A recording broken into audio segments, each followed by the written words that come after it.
This next one is another sort of like cultural figure, I guess. If you don't know the character Super Mario, you should.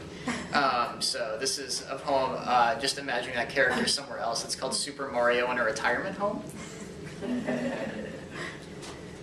The others talk in the afternoons of falling, through dreams and dosages, into the lazy boy of their spines. My roommate lifts his leg and drops it. The end'll be like that, he says, without the bed to catch us. I tell them falling brought me here. The scant platforms fell away, and I dropped into my world's tessellation, small and far from God. I tell them I was a doctor once, and know the fire has left their fingertips. Look outside, I say, the toothless flowers waggle their arms for you. Their roots do not swallow them. Today, push your nose behind their teeth like a lion tamer. Tomorrow, place your ear to a drain pipe and commiserate with water.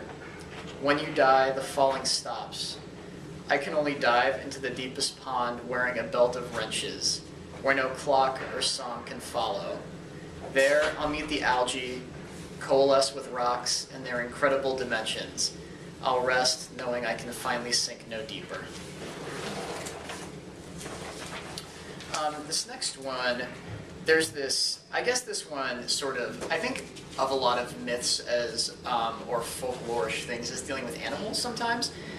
So this is one about this animal I heard about called a coy wolf. It's like when coyotes and wolves have like started to mate with each other, kind of out of like survival necessity kind of thing. And so the result is, you know, it's like a wolf. You know, normally coyotes are sort of like unafraid of people, and they'll hunt in packs, but they're kind of small, so they have their own limitations. And wolves are very like big and vicious, but like always leave people alone. There's like one wolf mauling in the history of North America. That's how much they leave people alone. So, but when they mate, they're not afraid of people anymore, and they still hunt in packs. So it's like not as good. So it's kind of like a dangerous thing. So that was kind of like a compelling idea to me somehow. This strange animal could be like forced into being made somehow. So this is called Ode to the Coy Wolf. And there's a small epigraph that just says, new DNA evidence reveals coyotes have bred with wolves in the northeastern United States. And that's just from, you know, the internet. Most nights there's only deer out back.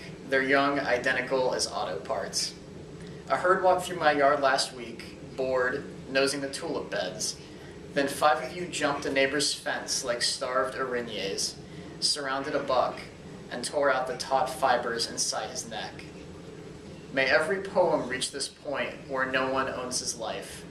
Breath exiting the carcass, becoming steam, long snouts submerged in flesh, eating and unable to stop.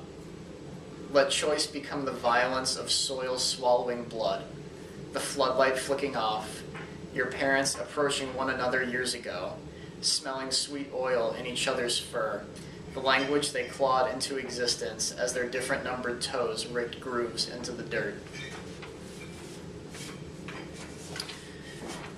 And this poem is sort of from the world of, like, I guess, poetry mythology. Some of you might have run into this along the way. It's about the person from Porlock who, like, Samuel Taylor Coleridge was, you know, a famous poet, wrote poems, as famous poets are wont to do.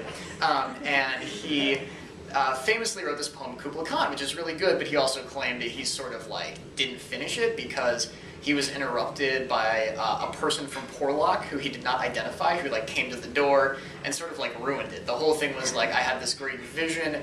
Many people think that's because he was on some drugs. I had this great vision and I was going to write this amazing poem, and the person from Porlock interrupted me, but then, so all I have is this wee poem, which is still a classic. So the person from Porlock sort of became synonymous with either like artistic interruption or people sort of making excuses. Like a lot of people suspect he made up the person from Porlock.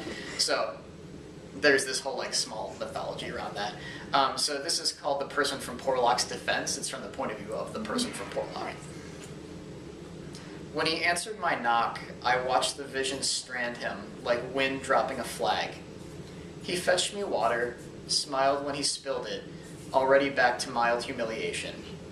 Poor Coleridge, stuck inside his name, his sooty-windowed cottage out an ash farm, He couldn't leave a thing undone.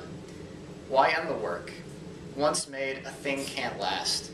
The way Kestrel erases the never-blinking white streak zipping through my neighborhood. I love the sound at Porlock Weir as low tide shoofs away, the blood in Colbone Field where gorse cuts hieroglyphics in my legs.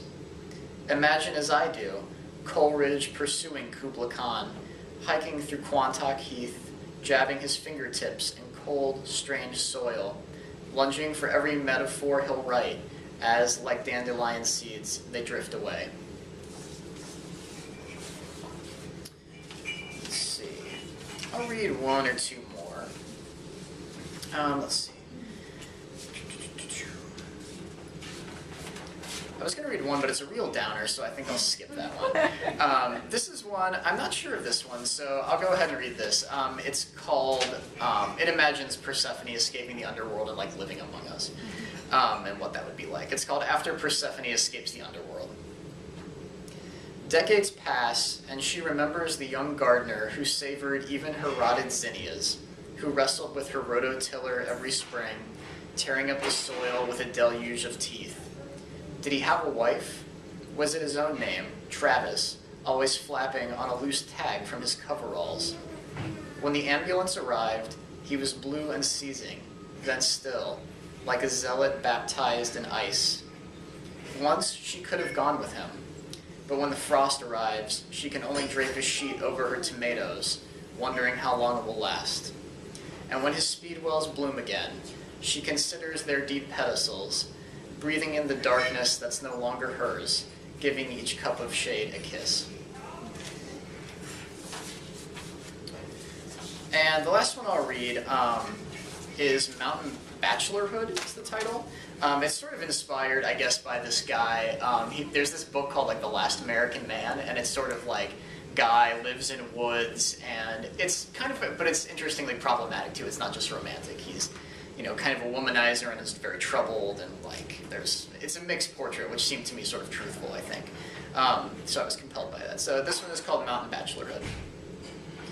Your mind becomes a sinkhole thick with the mud of names, of necks brushing your forehead like cotton drapes, of sweat you remember between the ridges of her vertebra. And there isn't just one her, understand. You are the one throwing love into cattle troughs, seeing what floats, how much is displaced, pressing your wrist to theirs like a falling body before it hits the water. You'll remember all their names and every night without them, the kettle shrieking cat calls, the new moon's absent light, the window showing nothing but your face. Maybe you'll think, I am the only bird riding thermals above a cold, unrippled lake. Maybe I am the lake. Thanks.